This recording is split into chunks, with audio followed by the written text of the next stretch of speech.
Attorney Jonathan Nelson, reminding you that if you've been injured in an auto accident, it's important to have somebody on your side. When you need a lawyer, then you need Nelson. In general terms, some good news on our horizon. Our COVID trajectory within the last several weeks has begun to level off. We have seen less cases coming in per day. However, we have had 2 additional deaths. Specifically, in Pahrump, we've had 437 cases. Amargosa had 17. Beatty had 10. Tonopah holds steady at 17. And Smoky Valley has 4.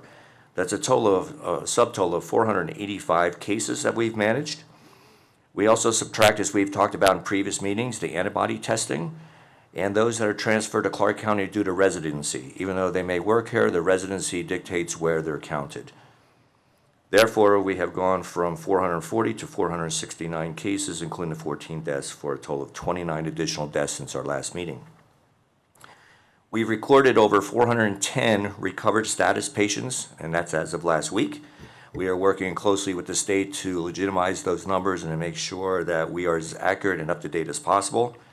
Our hospitalization appears to be stabilizing in both Las Vegas and Pahrump.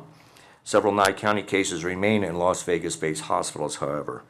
Our testing continues with interest in testing slightly diminished as our previous numbers.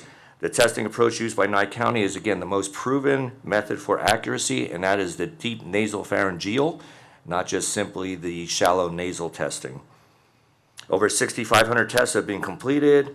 Additional are scheduled. We are considering changing some of the locations and the times to accommodate people in order to get those testing numbers up. And as you recall, those testing numbers are extremely important as part of the COVID report, the jurisdictional report that you mentioned a little earlier, Chairman.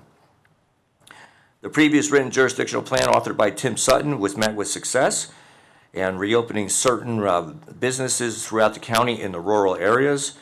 We continue to work very closely between the chairman, Tim, and myself to work closely with the state officials to reopen the currently restricted businesses located in Pahrump. In prep of a potential vaccination, we are preparing training requests for EMS personnel throughout the county to become trained in administration of those vaccinations. That's a very important step. Once that vaccination becomes available, we don't want to have a lag time in administering those vaccinations. So we are seeking volunteers in both our career and volunteer ranks in order to become endorsed to administer those vaccinations. Our weekly target testing schedules include the nursing facilities and target hotspots. And as a side note, I just want to remind everyone that we have an unprecedented heat wave that's going to continue now starting this week and going through the Labor Day weekend. One thing as a side note, Commissioner Blendo, you had asked me to try and capture some of the other issues, medical issues, if you will, on some of the COVID tracing. I have done that. The majority are older citizens that we've discussed from the beginning, and they include cardiac, respiratory, diabetic, and cancer-related issues. In recent days, COVID-19 positives have declined, and so has the number of people that have been getting tested in Nye County. This information should be used as a reason to stay vigilant.